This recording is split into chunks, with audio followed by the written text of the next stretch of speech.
etong kalokohan ni Sara Duterte.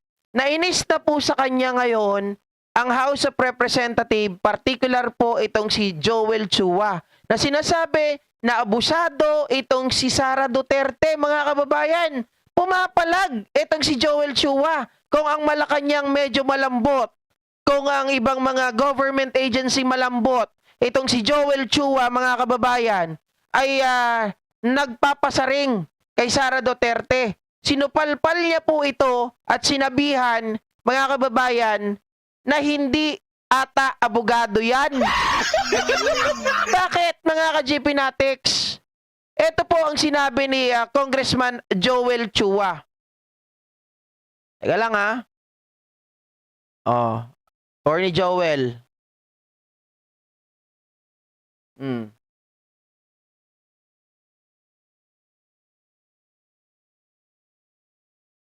At alam po ninyo sa ating pong saligang batas, ang presidente po, ang vice presidente po, at ang mga miyembro po ng kabinete ay hindi po inaalaw na mag-practice ng kanilang profession. Kaya po hindi ko po alam kung ano po yung legal basis ng ating vice president para sabihin po niya na siya ay nag-i-stand as legal counsel of Attorney Lopez. Pero di ba, kunwari, si Senator Tolentino stands as legal counsel ni Senator Bato, meron bang ganun inaalaw na? Specific po kasi yung ating constitution. President, Vice President, at saka members ng cabinet. Okay, so maliwanag mga kababayan, yung sinabi dito ni Sara Duterte na kung saan po ay sinabi niya na siya ang magiging legal counsel nitong si Sara Duterte ay mali po yun, mga kababayan ha. Mali po yung ginagawa niya yun. Kasi meron dito wait lang.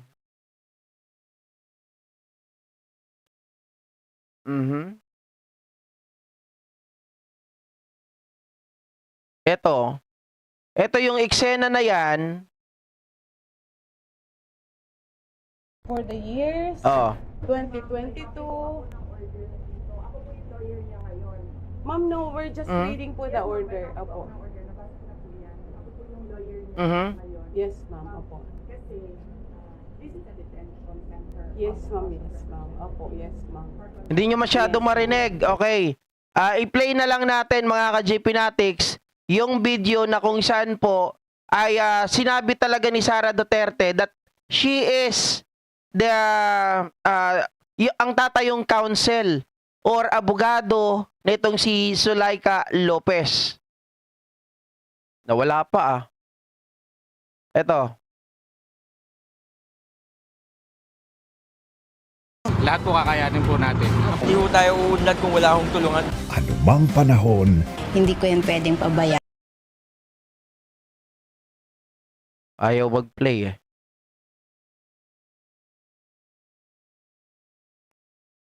Lahat po kakayanin po natin. Hindi po tayo uunlad kung wala akong tulungan. anumang panahon, Hindi ko yan pwedeng pabayaan. Teka lang po, Kapag po natin Pilipinas. Ayaw mag-play Di ba, mga ka-GP natin?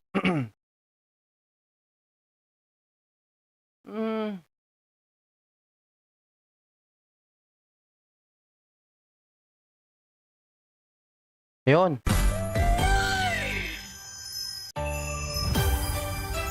Pamilya namin ng bata ako. Umiikot talaga. Ayan. At sinabing hindi. Let us implement this first, ma'am. Because we are under... Please. I need my lawyers to be present. Ma'am, may lawyer naman po kami dito. I am not going anywhere. Just leave the room now. Sinubukang basahan ng transfer order ng tauhan ng House Legislative Security Bureau ang Chief of Staff ni Vice President Sara Duterte na si Attorney Zuleika Lopez bandang alas 11:30 ng gabi kagabi, araw ng Biyernes. Layon siyang ilipat sa Correctional Institute for Women sa Mandaluyong City. Matapos ang ilang minuto, sinubukan ulit basahin ang kautosan nang biglang dumungaw si Duterte at nagpakilalang abogado ni Lopez. Humingi ito ng kopya ng transfer order sabay sarado ng bintana. Madaling araw ng Sabado, umiiyak na humarap si Lopez sa isang online press conference at sinabing hindi siya aalis ng pasilidad. I told them, I want my lawyers. I am not going anywhere. I am not going anywhere. And then I told them to get out of this room. Because as a detainee of this facility, this is my space. Okay, so Then when maliwanag doon mga ka-GP Natics na sinasabi ni Sara Duterte, hinarang niya po yung order na ilipat po sa Women's Correctional itong si Attorney Zuleika Lopez at sinabi ni Sara Duterte na siya ang tatayong abogado nito. Na kung saan po ayon sa batas mga ka-GP Natics, ayon sa batas na binanggit po dito ni Attorney Barry Gutierrez, na kung saan po nakalagay dito Article 7, Section 13 of the Constitution bars her from directly or indirectly practicing any other profession during her tenure. Ibig sabihin, mga kababayan, particular sinabi ni Congressman Joel Chua ng isang presidente, vice-presidente at mga cabinet members, mga ka-GP Natics, they cannot practice law or hindi sila pwedeng mag-abogado kapag sila po ay nandoon sa mga posisyon na yon. Kung sinasabi naman na bakit si Tolentino nag-abogado siya noon kay di ko alam kay Bato ata yun or kay Duterte, pero yung sa kanila merong mga tawag dito, meron mga exception pagdating sa senador, sa mga senador.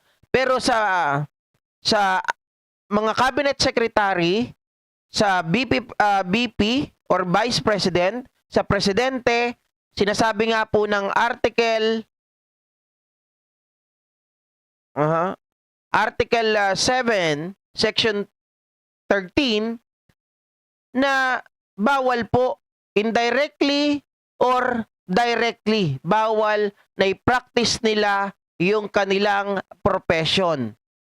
Okay? So, bawal yung ginagawa ni Sara. Ibig sabihin, ginagago niya po tayo. Tinatarantado niya tayo. Diba? Ito nga yung sinasabi ko eh. Si Sara Duterte ba ay tunay na abogado or nag-aabo-abogado lang? Diba, mga ka-GP? Kasi hindi niya po alam ang rules, mga kababayan, na nilalabag niya. Eh, sabi nga ni Attorney Barry Gutierrez, mag-resign muna siya bilang vice-presidente bago siya mag-abogada kay Zuleika Lopez. Kaya nga, tumitibay ang usap-usapan na bakit ganito ang asal, bakit ganito ang trato ni Sara Duterte dito kay Zuleika Lopez. Kasi, parang, alam nyo yun, kahit pader, kahit anong mangyari, ipagtatanggol ni Sara, kahit alam niya na sa sarili niya, nakabaliwan na yung ginagawa niya, ipagtatanggol niya pa rin si Attorney Zuleika Lopez. Dahil alam niya naman siguro sa sarili niya na bago pa siya tumakbo at mag-take office or mag-oath into her office, mga kababayan, ay alam niya na bawal siya mag-counsel kung kanino mang tao. Diba? So, ibig sabihin, itong si Sara Duterte, pinaglalaruan niya lamang talaga tayo. Dinadaan tayo, oo, abogado ako. Tayo naman mga mangmang, dahil mangmang tayo, wala tayong alam. Ay, oo nga, no, pwede siya, abogado siya, pwede siya mag-abogada dyan kay Zuleika. Eh, yun pala, hindi po pwede, mga kababayan. Diba? Hindi po pwede. Kaya nga, kung kayo po magtataka, even itong si Zuleika Lopez, diba? Kahit itong sila Zuleika Lopez, kung titingnan nyo po, attorney yan. Pero by profession, dahil siya ay tawag dito, ASEC at siya din ay Chief of Staff, mga kababayan, wala siyang mga hinahawakang mga tao sa pagpapractice po ng law. Kumbaga, hindi sila humahawak ng tao. yung tao na may kinalaman po sa kanilang profession na isang abogado. 'Di ba? Tingnan nyo kung paano tayo pinaglalaruan ng mga taong ito.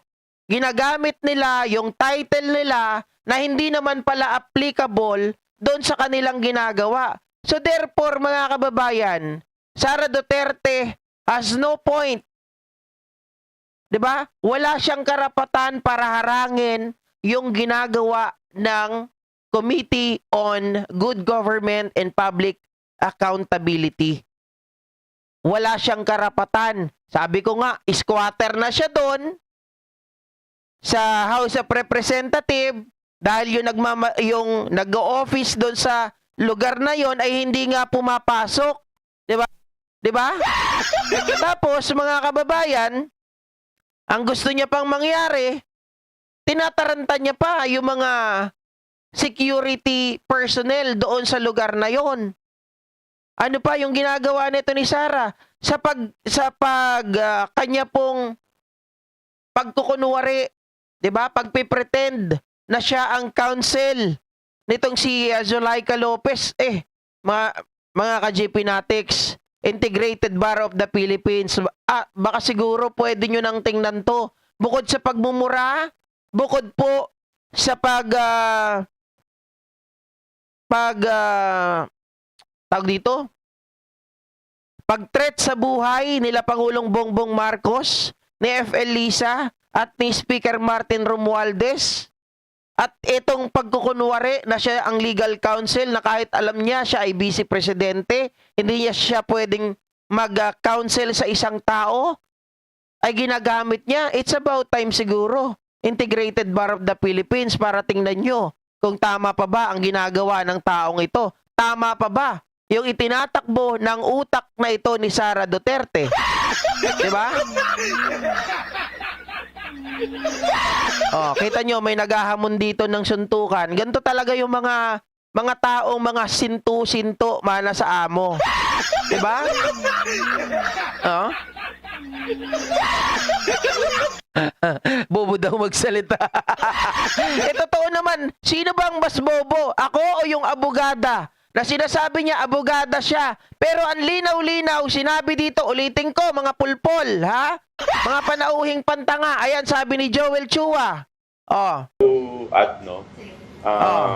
Alam po ninyo, sa ating pong saligang batas, ang presidente po, ang vice-presidente po, at ang mga miyembro po ng kabinete ay hindi po inaalaw na mag-practice ng kanilang profession. Kaya po, hindi ko po alam kung ano po yung legal basis ng ating Vice President para sabihin po niya na siya ay nag-i-stand as legal counsel of Attorney Lopez. Mga kababayan, ha? Abogado yan nagsasabi. O isa pang abogado, ipapakita ko sa inyo. Yung nagsabi din yan. Baka mamaya, sabihin nyo, inuurat ko kayo. Ngayon, sasabihin nyo, ako ang bobo. Binibigay ko lang naman yung tamang impormasyon doon sa mga kababayan natin. Ayan nakalagay dyan, mga ka-JP Natics. Someone please remind. I-remind nyo daw yung BP. I-remind nyo, matalino pala yung BP nyo That Article 7, Section 13 of the Constitution bars. Ibig sabihin, bars, hinaharangan. Baka hindi nyo naintindihan. Ha? Constitution bars her from directly or indirectly practicing any other profession during her tenure. Okay? So yun, maliwanag. Ang isang abogado, kapag ikaw ay incumbent na vice president, president, or mga kababayan, ano yung sinabi ni Chua? Pag ikaw ay cabinet member, ay bawal kang mag-abogado. Ano sinasabi nyo sa akin? Nabobo ako. Tama lang naman yung sinasabi ko. Baka mas bobo si Sara Duterte. Diba? Baka ikaw ang bobo, bisdak. Panauhing pantanga-tanga-tanga ka talaga. Diba? Ngayon lang ako magsasalita ng ganito, pero isa kang malabo isa kang bobo, isa kang tanga, isa kang walang kwenta, mana sa amo mo, puro kayo papansin. Oh, ngayon papatol ako sa inyo ha. Ang iyabang mo eh. Puro ka ano nang sinasabi mo na bobo ako, mag-aral ako. Etong taong ito na walang alam sa batas, pero nakakaintindi ng batas. Pero yung amo mo, ikaw na nagtatanga-tangahan, panauhing pantanga-tanga, may sintu-sintu sa ulo, sinusunod mo yung amo mo na isang abogada, pero hindi alam ang tungkol sa law. Ang yabang niya kanina magsalita. 'Di ba? Separation of powers, separation of powers. Ngayon, i-implement mo yung separation of powers sa sarili mo. Are you, mga kababayan, are you able to do or ano? Kaya mo bang gawin yung pagiging abogado mo diyan kay Zuleika Lopez na ikaw ay vice presidente? Mag-resign ka muna. Hindi pwedeng mamangga ka sa dalawang ilog. Mag-aabogado ka, tapos vice presidente ka. Hindi pwede yun. Oh. Ang liwa-liwanag eh. Alam mo, hindi ko talaga maintindihan ang mga panauhing pantanga natin ngayon. Sorry kayo, dahil kulang ako sa tulog, kaya pinapatulan ko kayo kasi kahit kailan, ngayon lang ata ako pumatol sa panauhing pantanga eh. Diba? Ngayon lang ako pumatol sa panauhing pantanga talaga. Dahil kayo, minamahal ko kayo. Kaya dito, pag may panauhing pantanga, dinadala ko sa maganda. Kaya lang, ang pangit ng bunganga mo eh. Sasabihin mong bobo ako, mag-aaral muna ako sa batas. Eto na nga mga kababayan eh.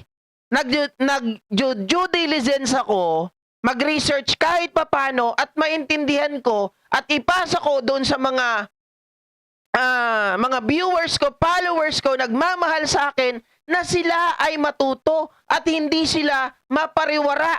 Baka kasi pagdating ng panahon, oy, sinabi sa akin ni GP na kapag pala ang isang vice presidente, cabinet member, ang ating presidente, halimbawa nagkaroon ng problema yung kanyang kamag-anak, yung kanyang kaibigan, kahit na abogado yan, hindi siya pwedeng tumayo bilang counsel nun.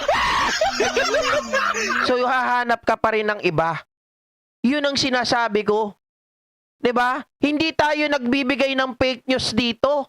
Mga kababayan, ang liwa-liwanag, dalawang abogado. Kahit puntahan mo yung Article 7, Section 13, nakasulat po talaga dyan, mga kababayan. Na hindi po talaga, di ba, Mona Nases, hindi pwede na ikaw ay mag-abogado. Ibig sabihin, si Sara Duterte, umiepal lang dito. Oh. Sabi ni Marjo Bueno, may Amores na, may Lopez pa. Guys, ako hindi ko po kayo dadalhin sa mali. Yung Amores na yan ay gawa-gawa lamang ni Epipanyo Labrador for the views. Script lang nila yan. Diba? Hindi po yan totoo, kaya nga hindi ko yan pinatulan eh. Oh. Ma'am, Ilocano ka na, shoutout po. Ma'am Ange Reyes, Eva Hernandez, Aida Miguel. No, Anita Kala, sabi ni Mama, Anita Kalautit Bisdag left the group. Rebecca Villarin, Didi Shit Vlogger lang ang nagpi-fake news. Kaya Tita Karks, mag-like tayo mga kapatid, Bobong Bisdak. Mag-dislike. Hindi, gusto ko lang naman, etong si Bisdak, maging maayos. Kasi yung ugali mo, Brad, lalaki ka, kung lalaki ka, nagagaya ka na kay Sara. Huwag mong pairalin yung galit mo. Dapat tayo dito, kapwa Pilipino, magtulungan tayo. 'Di ba? Itinuturo ko nga sa mga kababayan natin, mga followers ko, viewers ko, na sila ay magkaroon ng pagkain sa utak. Dahil ako din, sa pagbablog ko na to, natututo ako eh. 'Di ba? So ayaw kong payagan na ako magte-take advantage. Kikita ako sa inyo, nanonood kayo, pero wala kayong nakakain sa akin. Ibig sabihin ng nakakain, wala kayong natututunan sa akin. Ayaw ko po nung ganon. Bakit? Ako lang ang nagbe-benefit. Kailangan ano tayo dito? Win-win situation. Sabi ng iba, Bakit? Wala naman kami binibigay sa inyo. Hindi nyo po kailangan magbigay. Pag maraming viewers, kikita po ako. Okay? So, in return, inaayos ko po yung sarili ko. Minsan nagkakabuhol-buhol na nga yung dila ko dito kasi natutuyuan na ako eh. Pero, gusto ko, pare-parehas tayo may pagkain. Diba? Tita Josephine, shoutout sa'yo. Amy Rose Dotimas, tama lahat ng vloggers ng Didi Shits, bobo. Oh. Oh, ayan na po. Hindi na makasagot kasi tinawag na Bopols, tinuruan pa. Ngayon naman, bayaran ang sinasabi. Ano? Hindi ko kailangan ng bayad, mga kababayan. Isang vlog ko lang, kikita tayo dito. Basta maraming viewers. Sabi nga ng kaibigan ko si JDB, Brad, dito sa larangan na to, maging totoo ka lang. 'Di ba? Maging totoo ka lang. Yung sarili mo, yan ang ipakita mo kung ano ka. Mamahalin ka ng tao kung sino ka. 'Di ba? Gugustuhin nila kung ano yung pamamaraan mo as long as sila ay may natututunan sa'yo at alam nila na hindi ka nami-make news.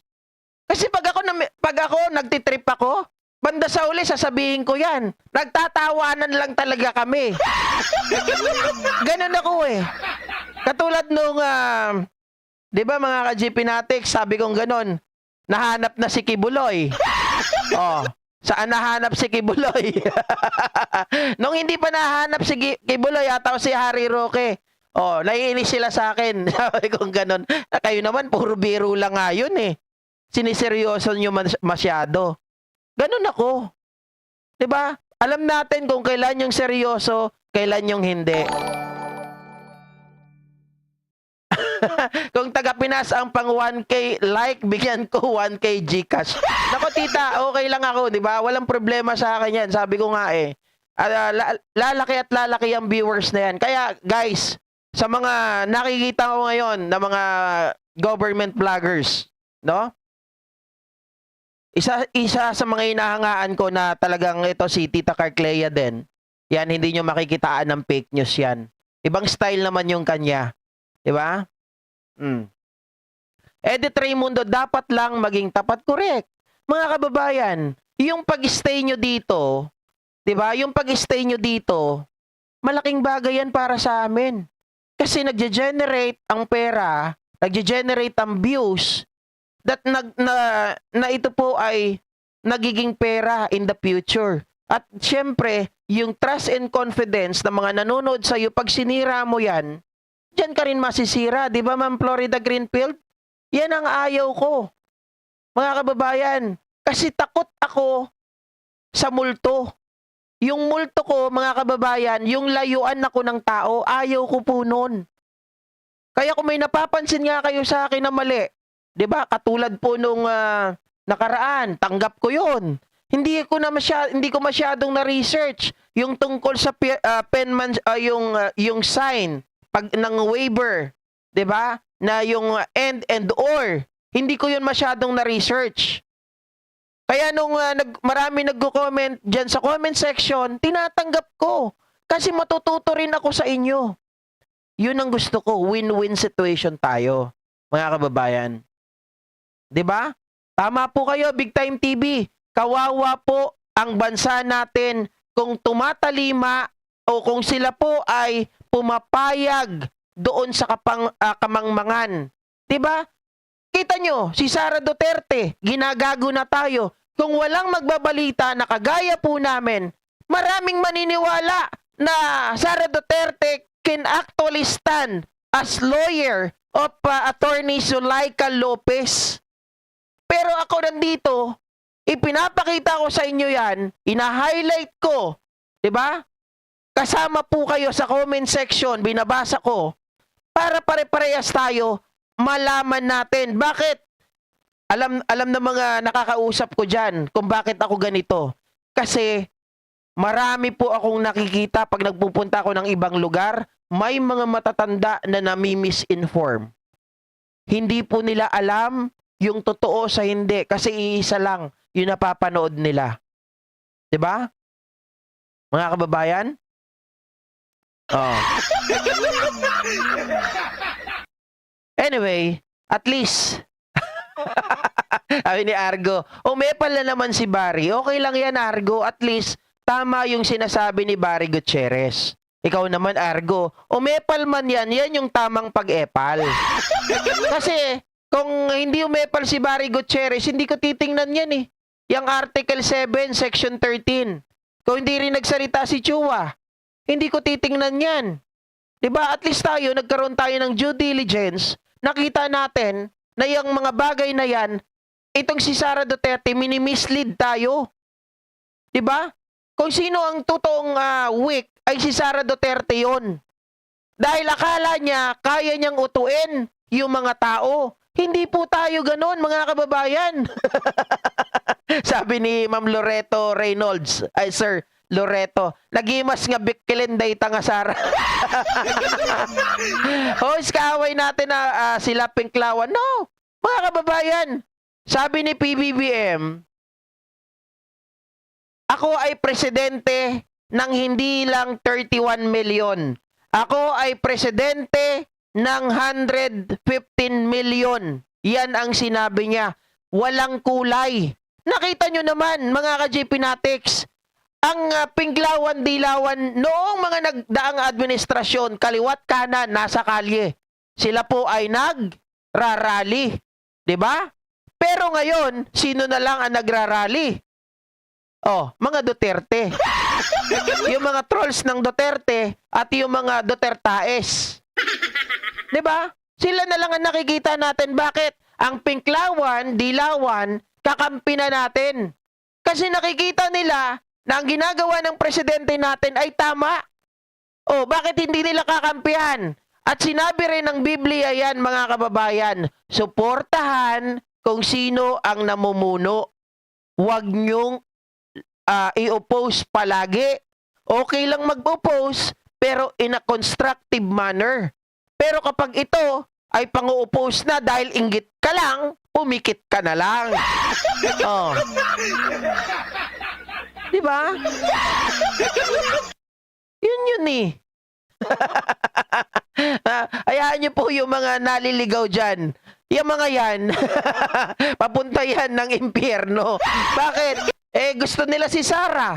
Si Sara daw yung tawag dito, presidente ng impyerno. Tapos si Duterte, yung magiging papalit kay Lucifer. Oh, doon sila papunta. Ha? Oh. wala kang magagawa dito, Bistak. Puro ka lang report. Nag-iisa ka lang naman. Nakakatawa ka. Brad, ano lang tayo dito? Basta wag mo akong mumurahin. Kahit ganyan ang sasabihin mo dito, report. Walang problema sa akin yan. Diba, Miss Longhair? Walang problema sa akin yan. Wala lang tayong murahan. Maging civil lang tayo. Diba? Walang problema yan.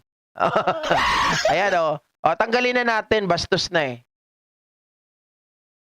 Ken Tutan na daw yung sinasabi niya. O, nasaan na yun? Tanggalin na natin. Hindi na maganda sinasabi. Sorry ba, Brad hindi mo makukuha yung bayad mo na 1.5. Sinipa ka eh. Di ba? Ganon yun eh. Ang alam ko sa kanila sa bayaran nila dyan, kapag sinipa ka, hindi mo makukuha yung yung chat mo, revenue mo. Ha? Bahala kayo sa buhay nyo. Bastos. Sabi ni Tita Karks, pero JNK in fairness si Sara, astig pala kung magmahal. Pinaglalaban pala niya talaga. Grabe ang gugma. Hindi. Hindi ako naniniwala, Tita Karks. Bakit? Bakit ko sinasabi na hindi ako naniniwala? Kasi if she really love Zulaika Lopez, again doon pa lang sa sinabi niya na naaawa ko sa mga tauhan ko, wag na lang natin sabihin na sila ay magjowa.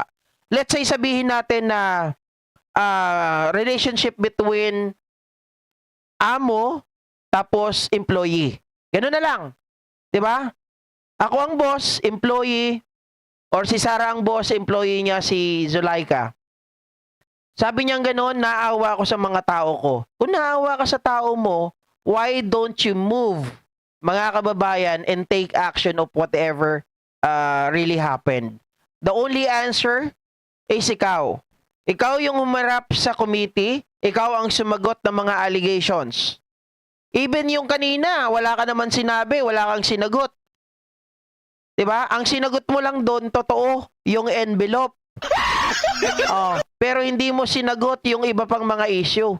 At kung totoo na may malasakit ka dyan sa mga tao mo, you are the one na haharap talaga. 'Di ba? Ipapakita mo na for the sake of my employee, ako na ang haharap dahil talagang nasasaktan na ako sa ginagawa sa kanila. Oh, 'di ba sabi niya pa, yung naglabas daw oo, totoo daw yung envelope pero ang nagbibigay daw ng laman ay si FL Lisa.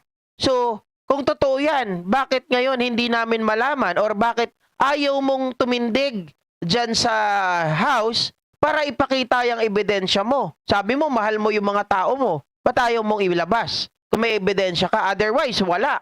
Lahat yan ay ngak-ngak lang. Pangalawa, mga kababayan, or pangatlo, kayo na bahala magbilang, sabi nga ng mga legal, 'di ba? Ilapit nila ito sa Supreme Court. And Supreme Court will be decide kung ano po ang kahihinatnan. Kasi sabi nila, grave abuse of power daw ang ginagawa ng Congress laban sa kanila. So bilang isang abogado, bilang isang abogada, ito na naman. Kasi kayo, abogada kayo, kaya lagi kayo natatanong, we expecting more coming from you. Ngayon, abogada ka. 'Di ba? Bakit mo hindi ipagtanggol? Gamitin ang legality. Pumunta ka sa Supreme Court at sabihin sa kanila na grave abuse of power ang ginagawa ng Congress sa amin. Pwede ba kayong mag-rule out? Pwede nyo bang utusan na tigilan na kami sa ginagawa nila? Sabi niyang ganon, mga kababayan, tinatamad daw siya. 'Di ba? So once you said na ikaw ay tinatamad, ibig sabihin, hindi mo po tunay na mahal ang mga tauhan mo. Lahat ng pinapakita mo ngayon, di ba, Ma'am Josephine? Yan ay kaplastikan, kaipokritohan, kasinungalingan. Di ba? Oh. Hindi niya totoong mahal yung mga kasama niya. Ang ibig sabihin, pinapakita lang niya yan for the sake of the public. Yung public naman ngayon, tayo, nalalaman na natin ngayon.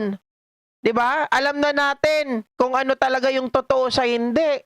By virtue of body language, makikita na kaagad natin. And by virtue of the words that really came to their mouth, malalaman na natin kung sino nagsasabi ng totoo eh. Tapos susundan pa, mga kababayan, ng tawag dito, ng veracity, ng sinusundan pa ng mga documents to substantiate the allegations, napapatunayan na natin na tama tayo. Diba, Ma'am, Ilocanan ka na, Sir Edward Porlahe? Ma'am Jenny Gilaco. Yun lang yun. At isa pa, hindi pa rin mayaalis yung hinala natin that Sara Duterte is protecting Zuleika Lopez because she doesn't want na ito ay sumabog. Kasi nakikita ko bilang isang babae, mahina pa rin ang isang babae. Bakit? Mga kababayan, look at Garma. 'Di ba? The first time that she attended the Quadcom, nakita natin very resistance, very evasive. But along the way, mga kababayan, lumambot din sa dulo. So, ganun ang mga babae. Hindi ko sinasabing lahat. Pero makikita natin that Zuleika Lopez, nagiging mahina siya. Kaya nga, kailangan niya ng isang tao to accompany her para lumakas yung kanyang loob. Kasi kapag siya ay mag-isa na lang, tingin ko mga kababayan, that is her weakness. And if ganyan ang nangyari, baka mamaya pumiyok itong si Attorney Zulaika Lopez. Ito mga panauhing pantanga, nandito na naman kayo. Yung picture na sinasabi ko kanina, anong sinasabi? 'Di ba? Nakalagay, satire. Hindi nyo po naiintindihan yan? Yang satire? Kaya nga nagtatanong ako kanina, is this true or AI lang to? Hindi ko alam, walang sagot. So ako na ang naglagay ng satire. Diba, syempre ayaw ko naman makasuhan. So inilagay ko satire, hindi ko sinabi na sila talaga ay tibuli. Diba? Hindi nyo naiintindihan yon. Yung satire. Magpalit na lang kayo ng attire.